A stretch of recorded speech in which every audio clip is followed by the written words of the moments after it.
কিন্তু সরস্বতী পুজোর ভিডিও। আর সরস্বতী পুজোর ভিডিও মানে কিন্তু আপনাদের আগেও দেখিয়ে দিয়েছি।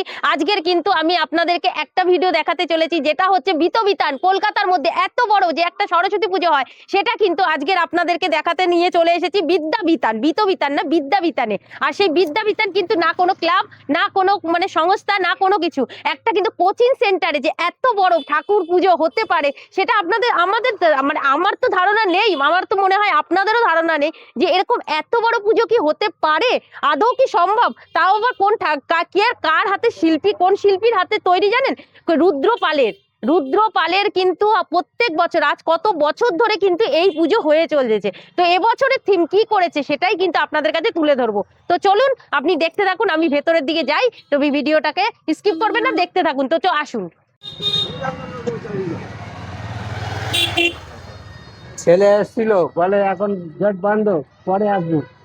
এই আঙ্কেলটা আমার সব সিটগুলো কেটে বিদ্যাবিতান পুরো রাস্তার উপরেই কিন্তু রয়েছে বিদ্যাবিতান। বিদ্যাবিতান 2026-এর এবছরের পুজো, কলকাতার বুকে এত বড় পুজো আমার তো দেখা নেই। তো আপনাদের যদি দেখা থাকে আপনারা কিন্তু যে কমেন্ট করে জানাবেন। আর প্রত্যেকটা কাজ কিন্তু করেছে কিন্তু এই যে আখের ছোবড়াগুলো আছে না, ঠিক আখের ছোবড়াগুলো দিয়ে কিন্তু এরকম করেছে কাজ। এই যে দেখুন, এই যে আখগুলো দাঁড় করিয়ে রেখেছে যাতে আপনাদের বুঝতে সুবিধা হয়। আখের যে কেটে ফেলে দেওয়ার পরে কিন্তু আখের রসের পরে যে ছাবড়াটা থাকে, সেই ছাবড়াগুলো দিয়ে দেখুন কি সুন্দরভাবে হাতের কাজগুলোকে ফুটিয়ে তুলেছে, সেটা বুঝতেই পাচ্ছেন।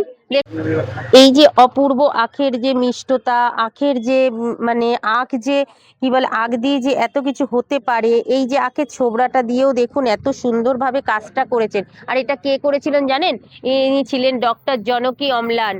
ইনি ছিলেন একজন প্রখ্যাত উদ্ভিদ বিজ্ঞানী, ভারতীয় উদ্ভিদ বিজ্ঞানী, সাইটোলজিস্টিক উদ্ভিদ বিজ্ঞানের দেশের প্রথম মহিলা পিএইচডি, যিনি আখের মনোন্নয়ের সামান্য অবদান রেখেছিলেন। তাকে প্রয়াত ভারতীয় আখের মিষ্টতার বুদ্ধিকারী নারী বলা হতো।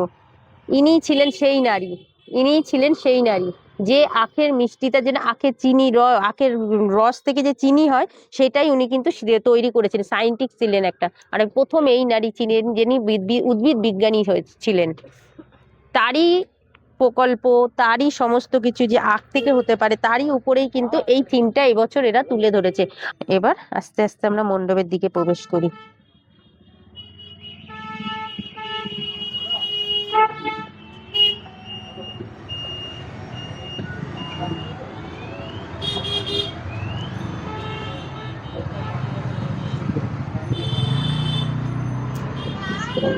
বুঝতে পারছেন কতটা বড়, 34 ফুট উঁচু এই রয়েছে সরস্বতী ঠাকুরটার।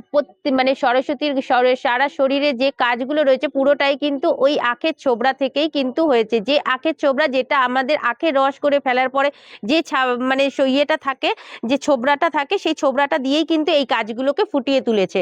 আর এই দেখুন মাথার উপরে কিন্তু ঘুরছে একটা সুন্দর একটা বলের মতন করে দিয়েছে, সেটা কিন্তু অনর্গল ঘুরছে। আর উপরে কিন্তু রয়েছে দেখুন ব্রহ্মা বিষ্ণু মহেশ্বর, সব ঠাকুরের মানে মুখ রয়েছে। এই দেখুন উপরটায় রয়েছে। আমার ঘাড় ব্যথা হয়ে যাচ্ছে, এতটাই উঁচু। আর প্রত্যেকটা সাইডে কিন্তু এই দেখুন রামায়ণের সমস্ত কিছু, রামায়ণ না মহাভারতের সমস্তটা তুলে ধরেছে। এই দেখুন নিচে রয়েছে কিন্তু রাধা কৃষ্ণের একটা সুন্দর মূর্তি রয়েছে।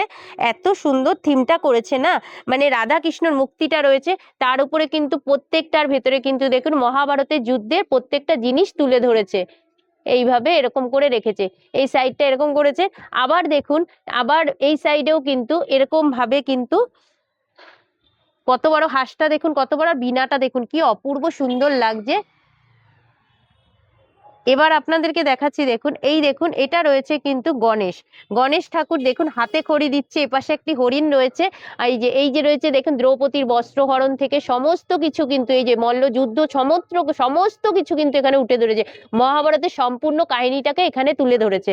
আর এই যে দেখুন এই যে জিনিসগুলো, এগুলো আপনাদেরকে কাছ থেকে দেখাচ্ছি, দেখলে আপনারা ভালো করে বুঝতে পারবেন। এগুলো কিন্তু সেই আখের ছোবড়া থেকে তৈরি হয়েছে। আখের ছোবড়া থেকে এগুলো কিন্তু পুরোটাই তৈরি করেছে।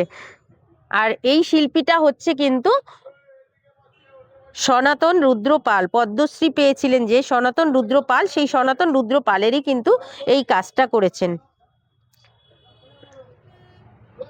প্রত্যেক বছরের ন্যায় এবছরও কিন্তু ভীষণ সুন্দর করেছেন। আর সনাতন রুদ্রপালের মধ্যে যে একটা আধুনিকতার ছোঁয়া রয়েছে সেটা তো আপনারা বুঝতেই পারছেন। কালারটাকে দেখুন, কাপড়ের কালার কম্বিনেশনে ডাস্ট কালারের সঙ্গে কিন্তু একটা বটল গ্রিন কালারের ব্লাউজে কালার করেছে, মানে কালার কম্বিনেশনটা দেখুন পুরো মানে এখনকার দিনে যে কালার গুলোকে তুলে ধরা যায় সেইগুলোর উপরেই কিন্তু বেস করে করেছে।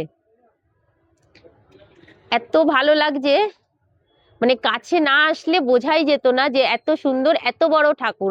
সব থেকে বেশি আকর্ষণ কি বলুন তো, সব থেকে বেশি লাগছে যে আমরা তো বড় বড় ক্লাবে পুজোতে প্যান্ডেলে টাকা দিয়ে চাঁদা দিয়ে বড় বড় থিমের পুজো দেখি, অনেক বড় বড় ঠাকুর দেখি, কিন্তু এখানে একটা কোচিং সেন্টার, যার মাত্র কোচিনে বসে কিন্তু এই নিয়ে কিন্তু এত বছর ধরে পুজো করেছে, এটাই হলো সব থেকে বেশি আকর্ষণীয়, তাই না?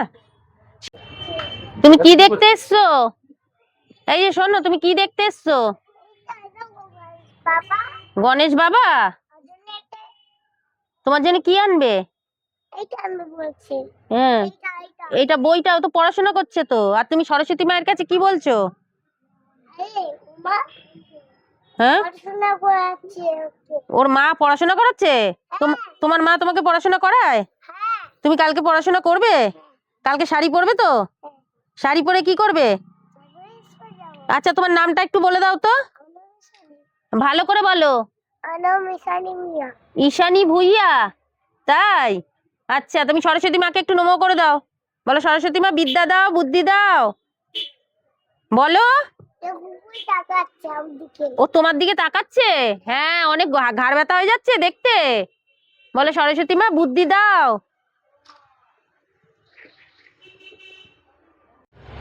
এত ভিড় হয়ে গেছে, আজকেরই এই অবস্থা, তাহলে বুঝতে পারছেন কালকে এখানে কি অবস্থা হবে। দেখুন এখানে লোকের কিরকম ভিড় হয়ে গেছে, কিন্তু জায়গাটা কিন্তু প্রচন্ড একটু ছোট টাইপের লাগছে। তো আপনাদেরকে আমি একটা জিনিস দেখাবো, এবছর এটা ভাইরাল হয়ে গেছে, কিন্তু এখানে কিন্তু বিগত বছর থেকে কিন্তু প্রত্যেক বছরই কিন্তু সুন্দর সুন্দর থিমের পুজো হয়। তো এবছরেরটা একটু অন্যরকম। তো আপনাদেরকে সামনের দিক থেকে আরো ওখানে ওদের প্রত্যেক বছরের ছবি রয়েছে, সেটা আমি আপনাদেরকে দেখাচ্ছি অন্য অন্য বছরে কি কি হয়েছিল। তো এখানে দেখুন, এখানে 2018 সালের কিন্তু দিয়েছে, 2018 সালে এই থিমটি করেছিল। তারপরে 2020 দেখা যাচ্ছে, 2020-তে কিন্তু এরকম টাইপের করেছিল। তো এগুলো কিন্তু প্রত্যেক বছরের ছবিটা কিন্তু লাগিয়ে দিয়েছে। দেখুন এত সুন্দর করেছে। এই যে রয়েছে 18-র, এটা রয়েছে 20-র।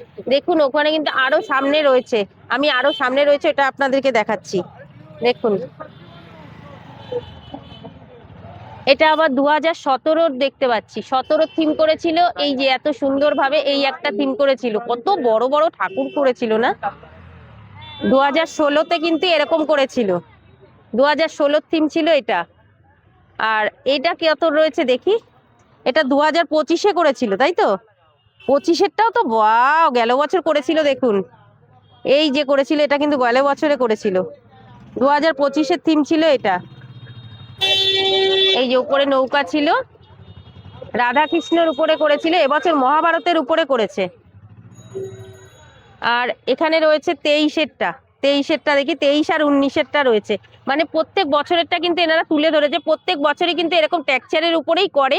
আর বিশাল বড় বড় কিন্তু ঠাকুর হয়, বোঝাই যাচ্ছে এখানে কিন্তু প্রত্যেক বছরেরটা কিন্তু এরকম ভাবে লিখে রেখে দিয়েছে। দেখুন ওফ, কি মারাত্মক মারাত্মক হয়েছিল। কোথা দিয়ে এসছো বলো? হ্যাঁ, বেহালা থেকে এসছো? বেহালা থেকে কি করে আসলে এখানটায়? ও বাইকে করে এসছো। আর এমনি 14 নম্বরে যাওয়ার অটো আছে তো এখান থেকে, না চরকতলা? তো যারা বেহালা থেকে আসবেন মনে করছেন, তারা কিন্তু অনেক সময় S31 ধরেও কিন্তু সিরিটি মোড়ে নেমে আসলে পরে চরকতলার অটো ধরে নিতে পারবেন। আর এমনিও এখান থেকে কিন্তু একটু মানে এই কালীতলার থেকে কিছু একটুখানি এগিয়ে গেলে পরে কিন্তু আপনারা 14 নম্বরে পেয়ে যাবে। অনেক ভাইরা কিন্তু ঠাকুর দেখতে সব চলে এসেছে। তোমরা কি এইটার পরে কি? হ্যাঁ, আমিও ব্লগিং করছি। আচ্ছা, তো সবাই কিন্তু চলে এসেছে। তুমিও ব্লগ করছো? কি চ্যানেলের নাম কি? আমার ইনস্টাতে দিচ্ছ? আচ্ছা,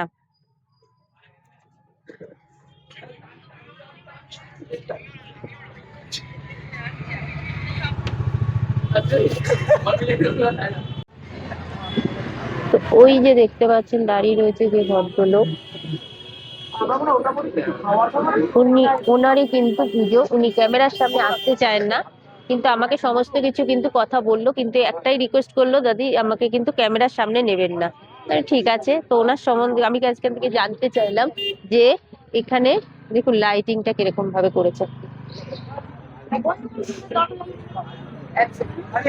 আমি ওনার কাছ থেকে জানতে চাইলাম যে এখানে যে এই যে প্রত্যেক বছরের থিমের যে ইয়েটা কোথা থেকে আসে, আপনাদের মাথা থেকে কি করে আসে।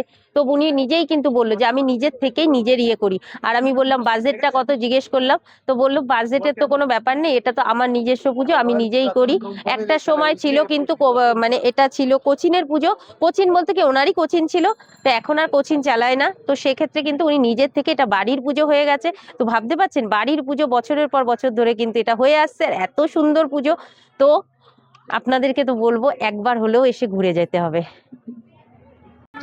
কি ভাবছো, কলকাতায় বসে রয়েছো, সরস্বতী পুজোর দিন কোথায় যাবে, কি করবে? হ্যাঁ, তো অবশ্যই চলে আসুন, একদম বিদ্যাবিতানে চড়কতলার অটো ধরবে, কালীতলায় নামবে, চলে আসবে বিদ্যাবিতানে। বিদ্যাবিতানে এসে কিন্তু এরকম মায়ের দর্শন করে চলে যাও। তোমরা তো এমনিও সব পার্কে যাবে, ঘুরতে যাবে, তবে এই ঠাকুরটাকে দেখে কিন্তু মুগ্ধ হয়ে যাও। কলকাতার বুকে যে এত বড় ঠাকুর হতে পারে, তাও কিন্তু পুরোটাই পার্সোনাল বাড়ির পুজো। তো যাই হোক, আপনাদেরকে ভিডিওটা সম্পূর্ণটা দেখালাম, কেমন লাগলো ঠাকুরটা অবশ্যই কমেন্ট করে জানাবেন। ভালো লাগলে পরে কিন্তু একবার এসেও কিন্তু ঘুরে যাবেন।